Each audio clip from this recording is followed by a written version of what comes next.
Hi guys, Virtual Bunksy here. God, I'm still ill. This is straight after the last video I posted. So, yeah, not much has changed. Still feeling like crap. I thought I'd post 2 today, just because of the simple fact I'm only getting a couple hours of gaming on every week. You know, my work, like I said to you in my last videos, even though some of you might not have watched them yet. Still getting new viewers and new subscribers every day, so keep up the good work and help me get started off, because it is quite hard to get started off in this YouTube business. Now I'm bringing you an MP9 Assault moab on hardcore Ricochet Dom. It's not very fast, I am so sorry about that. It was my first, well, my very last game of the night. I hadn't been playing very well at all. Being ill, you know, working so much, you don't get much time to play it, and I'm one of those players, if I don't play every day, I lose my skills, and I lose my skills hard. I come back on thinking sensitivity 3 is way too high. I'm not a great player, but, you know, I am still getting the gameplays, so I do what I can. 2 seconds, I'm just taking a draw of my bag. Yeah, sorry about that. Now, at the end of this game here, I'm going 29-0, I'm still flawless, and then the host migrates, and the game ends. It doesn't show up on my weekly score, it doesn't do anything. Right now, I'm sitting on a 19 kill streak, even though I was up at like 26 or something like that with the game. It's absolutely ridiculous. It happens all the time in Call of Duty. Every Call of Duty, second somebody calls in something powerful, like Modern Warfare 2, you get a tactical nuke, boom, I'll leave. Black Ops, you call in chopper gunner and dogs at the same time, boom, everyone leaves. In this, you get a Moab, AC-130, Osprey gunner, assault juggernaut, if you're playing like on Dome or something like that, it's the only time we'd ever use that. Somebody leaves and once again, game normally ends. Happens all the time. And to be honest with you, I'm quite sick of it. I really am. It happens so much that it makes the game not worth playing, and in fact, I'm actually thinking about, you know, playing this game as much as I can, but I'm actually going to try out some FIFA soon, I think. You know, maybe get back into some zombies now that Black Ops 2 is coming out and zombies have been confirmed. I said in my last video that there was possibilities of 8-man teams. I think that might be a load of dog poo, to be honest with you, but I mean, you never know, you never know. They need to start bringing out something decent in zombies. I think maybe, you know, 6-man team would be suffice. That would be maximum, I think, perfectly, to be perfectly honest with you. I'm thinking maybe they should start bringing out leaderboards, proper leaderboards, you know, like how many grenade kills and stuff you've got, or how many kills you've got with certain guns, you know, accuracies and all that sort of stuff, because zombies is actually just as popular as multiplayer and just as popular as the game itself. So let's do that, man. Let's get some of this going. Let's hope that maybe if they haven't done it this time, then we'll get it on the next one. And let's hope that the maps are a lot more open. Like, I would love Village to be a map. You know, well, a map like Village on zombies.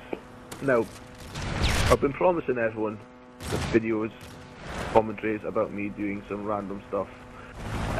Like once I got drunk in front of Prince Philip. Funny. Actually got asked to down 70 CL of vodka before I went to work. This is when I was in the army. Just got back from Iraq. I was doing Royal Guard in Bramar.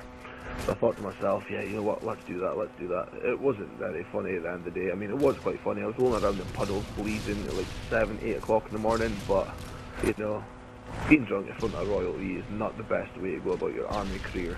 So if any of you are thinking about going to the army, don't get drunk in front of the royal family. It's not the best thing to do. You will be punished. You will be made to run around for miles and miles and miles with 120 kilo on your back. And after about 10-15 minutes of that, you'll be begging, begging and begging, especially when you're hanging at your arse because you're so pissed. You know what I mean? So yeah, don't do that. But I am going to tell you a little bit about a story just before I went to the army. I was, once again, it's like my training story. I was on these pills to help me lose weight. This was because I was 19.5 stone, and I had to lose 5.5 stone to get into the army. That was pretty much it, and I actually lost that within 6 months. My first mile-and-a-half time was 11 minutes 38 seconds. I managed to do 33 sit-ups, 33 sit-ups, like 11 push-ups, something like that. Can't remember. It's off the top of my head anyway. I need to actually think about it. But that was ridiculous. By the time I finished the training, I was down to stone. I run it in 8 minutes 58, and I could do 50 push-ups, 50 sit-ups, well within the time limit of 2 minutes. That's when they expect you to do it. But yeah, getting back to the story. Now, I was celebrating the fact that I was getting in the army and that I lost the weight and all that sort of stuff. I had passed my recruitment selection. So I thought, right, okay, we'll go for one last blast before I head off to the army.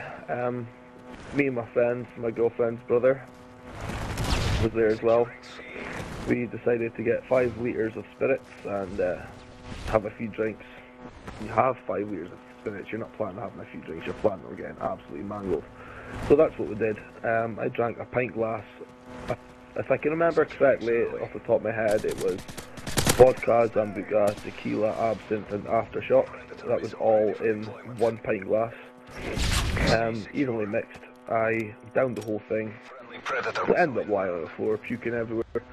Kirsty's brother did the exact same thing. He lay on top of me trying to get up with his hands. No towels or rugs or anything like that, just his hands. So we decided to walk home. At this point my stomach started kicking in, the tablets started kicking in. I had to defecate. I was a good half a mile away from my house and I had to go there and then, so I decided to pull down my kegs and take a shit. Now, the place I decided to take a shit was on a car. It was a white car. I took a shit on the bonnet. Well, I leaned against the bonnet to take a shit. My friends looked at me in disgust. They thought, what the hell are you doing? I'm bleeding, I'm shitting. They start walking away from me, so I start chasing after them. I've got shit dripping down the back of my arse, the back of my legs, my boxers at my ankles, my manhood sticking out, everything. It was horrible. They were so embarrassed. I didn't care, I was wheezing. I have no shame, like I said before. So I caught up with them, and they was like, Paul, do something with yourself, do something with yourself. So I bent over and wiped my arse on a street sign. Pulled up my trousers, went home, got to my house, went to the toilet to finish off. Woke up in the morning and it was like a scene from Trainspotting. If you've never seen the film Trainspotting, look up Sick Boy. In the morning, he shit everywhere. That's what it was like. I had shit on the sink, shit on the floor, shit on the toilet seat, shit leading through my bedroom, shit in my bed, everywhere. It was disgusting, and the only thing I could do was laugh. Because that's all you can do. Oh my god, my life is awesome. Virtual Bunksy out. Hooroo.